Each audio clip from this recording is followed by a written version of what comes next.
Vous écoutez Réseau Santé, votre podcast des médecines complémentaires. Voici votre animatrice, Marie-Lise Pelletier. Bonjour, chers auditeurs. Bienvenue à Réseau Santé. Non, mais la semaine passée, j'ai parlé du taux de cortisol. Comment on peut le réduire naturellement? Puis là, je vous disais, oh non, j'ai trop de choses à vous dire, puis il y a eu beaucoup d'intérêt. Puis je crois que c'est important de vous en donner plus d'informations. Tu sais, de tout ce qu'on pouvait faire, en fait, là. Puis la semaine passée, je vous donnais des trucs, là, faire de l'exercice, le bas de régime alimentaire, dormir suffisamment, les techniques de respiration, de méditation, mais je vais vous emmener un peu plus loin, tu sais, parce que des fois, je vois que j'ai besoin vraiment de vous en donner plus. Donc, c'est quoi le cortisol? Il faut savoir que la glande surrénale, suivant les signaux de l'hypothalamus, on est vraiment dans le système glandulaire, hein, et de l'hypophyse. Fait que la glande surrénale, qui suit les signaux de l'hypothalamus et de l'hypophyse, est responsable de la sécrétion du cortisol. C'est un type d'hormone stéroïde glucocorticoïde essentiel. Bien, le taux de cortisol est le plus élevé le matin, vers 7 heures, puis le plus bas le soir. On appelle ça le rythme diurne. Le cortisol est également présent aussi bien chez les personnes soumises à un stress chronique que chez celles qui sont en parfaite santé. Cette hormone vitale a des dizaines de fonctions différentes dans l'organisme et réalise chaque jour de nombreuses interactions chimiques. On ne se rend pas compte des fois, là, tu vis, tu continues, 1 heure plus tard, on a fait ci, on a fait ça. On ne réalise pas de tout ce qui se passe biochimiquement parlant dans notre corps, en fait, là. Qu'est-ce que ça fait exactement le cortisol? Bien, les récepteurs du cortisol sont disséminés dans tout le corps, dans presque toutes les cellules, puis ils remplissent différentes fonctions essentielles, dont les suivantes. Contribuent à nous maintenir éveillés et en alerte. Hein? S'il arrive un surstress, quelque chose, là, il faut rester en alerte. Prévenir la fatigue, le brouillard cérébral. Ça, c'est fort, là, tu sais, de se sentir comme que le cerveau, il n'est pas tout là. On est comme dans un brouillard. Surtout à y faire fonctionner notre métabolisme parce qu'il nous aide à brûler les graisses pour obtenir de l'énergie. Non, mais ça, c'est important. Équilibrer les niveaux de sucre dans le sang parce que, dans le fond, il permet aux cellules d'absorber et d'utiliser le glucose comme une source d'énergie. Réduire le site d'inflammation puis aider à la guérison. Équilibrer les niveaux de fluide en fonction de l'apport en sel et en eau. Hein? L'équilibre acide-basique dans notre corps, en fait, là. Contribuer au contrôle de la pression artérielle, contribuer à de nombreux processus cognitifs tels que l'apprentissage, la mémoire, nous permet de réagir aux dangers perçus puis de les fuir, hein, quand on est dans la survie. Et aussi contribuer au développement du fœtus pendant la grossesse. Il faut savoir que le niveau de cortisol augmente lorsque l'hypophyse libère une autre hormone appelée hormone adrénocorticotrope. On appelle ça l'ACTH. Puis l'ACTH indique aux glandes surrénales de produire davantage de cortisol. Pourquoi ça se produit? Bien, à cause de plein de facteurs déclenchant cette libération, notamment le stress. Physique ou émotionnel, hein? C'est pas obligé d'être absolument... On a un guerrier devant nous, là. Hein? Ou il faut tuer le mammouth, là. Une mauvaise hygiène de vie, un manque de sommeil, des maladies, des infections. Tu sais, c'est triste quand même de savoir qu'il y a peut-être des choses qu'il faudrait faire. Il faut savoir, une autre chose importante que je voulais vous dire, le taux de cortisol élevé ou maladie de Cushing ou syndrome de Cushing. C'est quoi la différence? Quand que l'hypophyse ou les glandes surrénales produisent des taux anormalement élevés de cortisol pendant un certain temps, un médecin ou un endocrinologue peut diagnostiquer un trouble grave et chronique appelé maladie de Cushing. Il y en a plein qui le savent, là. Normalement, moi, je sais que votre médecin va vous référer à un endocrinologue. Il y a des tests qui vont être faits pour être capable de dire ça. Mais la maladie de Cushing est généralement causée par des tumeurs sur les glandes surrénales ou la pituitaire et provoque souvent des symptômes tels qu'une prise de poids rapide, un visage gonflé, de la fatigue, une rétention d'eau, un gonflement de l'abdomen puis du haut du dos. Souvent, c'est les femmes, là, âgées entre 25 et 40 ans. Là. Mais il y a des personnes de n'importe quel âge, puis de sexe aussi, qui peuvent développer cette maladie-là. Là. Mais il faut savoir que cette maladie, la maladie de Cushing, diagnostiquée, causée par une glande surrénale hyperactive, est considérée comme beaucoup plus rare qu'un simple taux de cortisol généralement élevé. Parce que plein de monde peut avoir le taux de cortisol élevé. Là. En d'autres termes, vous avez beaucoup plus de chances de présenter un taux de cortisol élevé à certains moments en raison d'un stress accru dans votre vie que de recevoir un jour un diagnostic de maladie de Cushing. Bien que des gens connaissent des niveaux de cortisol au moins un peu élevés à un moment ou à un autre dans des épisodes très stressants, ça peut être une perte d'emploi, une crise familiale, un changement majeur. Le taux de diagnostic de la maladie de Cushing, c'est encore faible. Là. Fait que, tu sais, il faut pas. Souvent, ça a un lien avec la thyroïde, le diabète, mais ça, votre médecin, allez consulter. Ils vont vous référer, ils vont voir avec les prises de sang. Là. Quand vous allez voir votre médecin, là, une fois de temps en temps, faire un suivi, souvent, c'est le surstress plus que d'autres choses. Là. Puis, dans le fond, les symptômes d'un taux élevé de cortisol, selon des recherches menées par Genetic Learning Science Center, le danger à long terme d'un taux élevé de cortisol est qu'il active la réaction de lutte ou de fuite. Parce que, tu sais, pour la survie, on lutte ou on fuit. Hein? Puis qui bloque temporairement des fonctions. Les fonctions reproductives, digestives, immunitaires, qui est normal dans la vraie vie. Le corps cible l'arrêt de ces systèmes parce qu'il n'en a pas besoin pour sa survie immédiate. Lui, la survie, c'est vraiment lutter ou fuir. Le reste, c'est plus grave. Tu sais, on est en survie, en fait. Là. Fait que les cellules nerveuses sensorielles transmettent la perception d'une menace, un stress, même si c'est du trafic ou une tempête de neige. Là. De l'environnement. Il arrive quelque chose là, à l'hypothalamus dans le cerveau.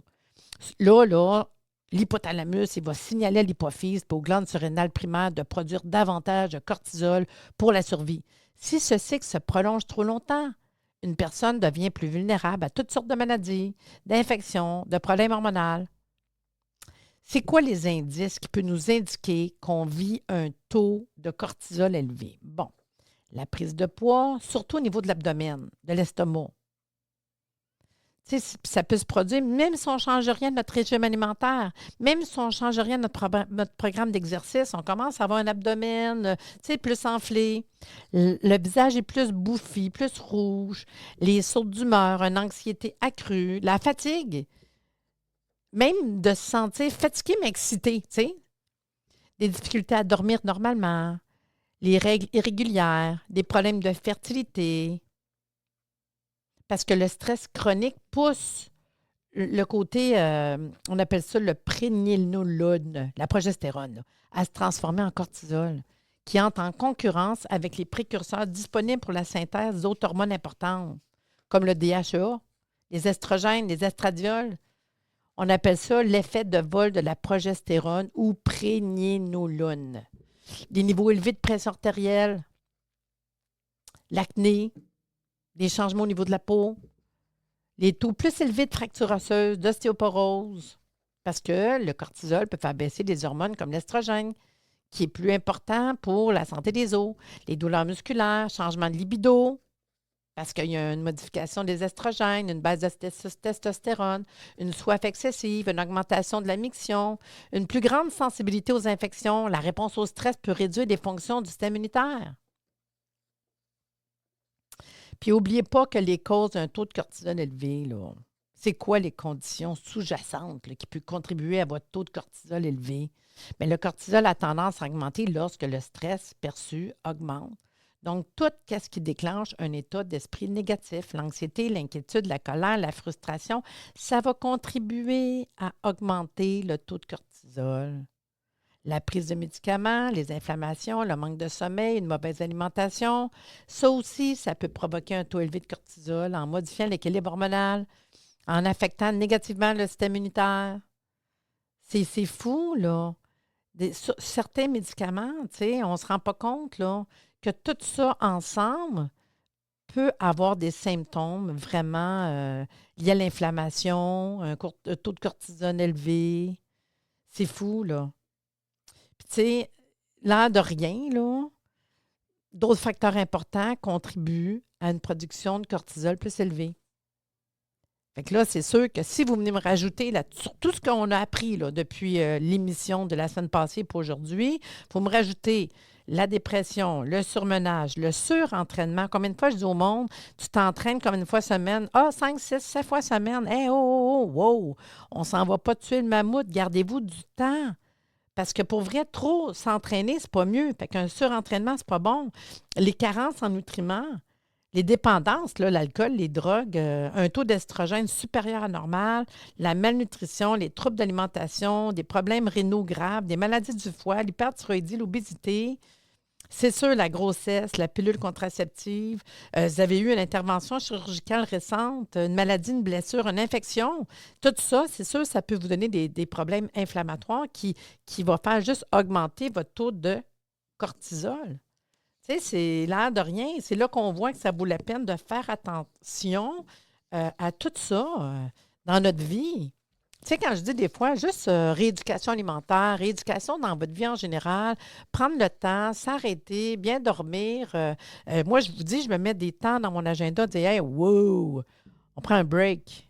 Même si c'est va marcher, même si c'est va faire de la raquette, même si c'est on fait rien matin, prendre le temps de manger, prendre le temps de déguster, prendre le temps de regarder la vie. Tu sais, des fois, je vous dis, on est fou un peu, on s'en va tuer une mammouth à tous les jours. Fait que dans le fond, la réflexion sur tout ça, il faut savoir que bien que le cortisol soit souvent considéré comme un mauvais acteur, on en a besoin pour vivre, la survie. Le problème est que les médicaments, le manque d'exercice, les aliments transformés, je vous mets du bol, du caractère gras là-dessus, des niveaux de stress élevés peuvent nous faire vivre avec trop de cortisol dans le corps.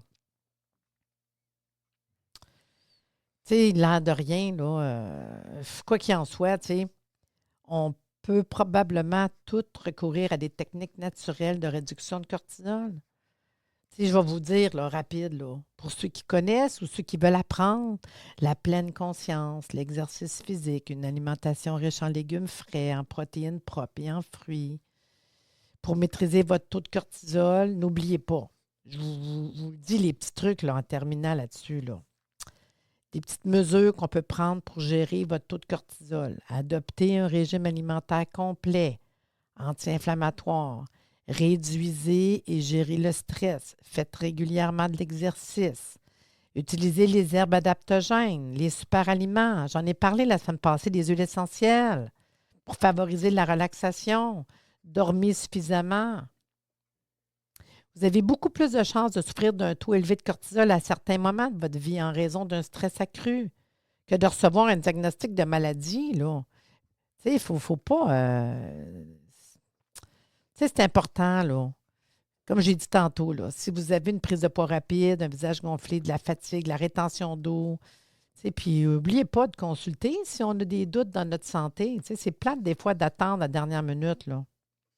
Le symptôme d'un taux élevé de cortisol comprend la prise de poids, le visage bouffi rouge, des sautes d'humeur, une anxiété accrue, de la fatigue, des troubles du sommeil, des règles irrégulières, des problèmes de fertilité, l'hypertension artérielle, l'acné, puis d'autres changements au niveau de la peau, un taux plus élevé de fractures osseuses, de l'ostéoporose, des douleurs musculaires, des changements au niveau de la libido, en raison de changements au niveau des estrogènes, une diminution de la testostérone, une soif excessive, une augmentation de la miction, une plus grande susceptibilité de plusieurs maladies ou d'infections ou d'inflammations. Puis, il ne faut pas oublier que les corticostéroïdes, la dépression, l'exercice physique excessif, le surentraînement, les carences nutritionnelles, l'abus d'alcool, de la drogue, les taux d'estrogène supérieurs à normal, la malnutrition, les troubles de l'alimentation, les maladies rénales et hépatiques graves, l'hyperthyroïdie, l'obésité, la grossesse, la pilule contraceptive, les interventions chirurgicales récentes, les blessures, les infections vont juste vous aggraver dans ce cas de figure-là. Tu sais, j'ai parlé la semaine passée, tout simplement, là, prendre le temps. Tu sais, votre stress chronique, c'est tellement, mais tellement important de faire attention. Les micronutriments. Tu sais, c'est pas dur là, d'aller chercher quelque chose qu'on a de besoin, de prendre le temps. J'ai parlé d'acupuncture, tu sais, faire de l'exercice. J'ai parlé aussi, là, vous irez voir l'émission de la semaine passée, mais je finirai en vous disant que j'ai parlé du reishi, hein, le champignon reishi, le cacao, le chocolat noir, l'air de rien, l'ashwagandha, l'astragale, la racine de réglisse, le basilic sacré, puis la plupart c'est de plus en plus en vogue, là, en vogue, le champignon médicaux, reishi, cordyceps, le rhodiola aussi, qui est super important. Tu sais, revenez sur l'émission de la semaine passée, là, réécoutez-le, écoutez aujourd'hui, prenez le temps, méditez, cohérence cardiaque, mais c'était juste de vous rappeler comment c'est important de réaliser le taux de cortisol, puis qu'on est en survie, on est en surstress avec tous les événements de la vie. Puis si on ne réalise pas qu'on passe nos journées à tuer le mammouth, là, puis je vous répète, tuer le mammouth, ça peut être le trafic, la tempête de neige, ça peut être un changement de travail, ça peut être, il y a tellement, tellement de choses, un accident, un trauma, tu sais.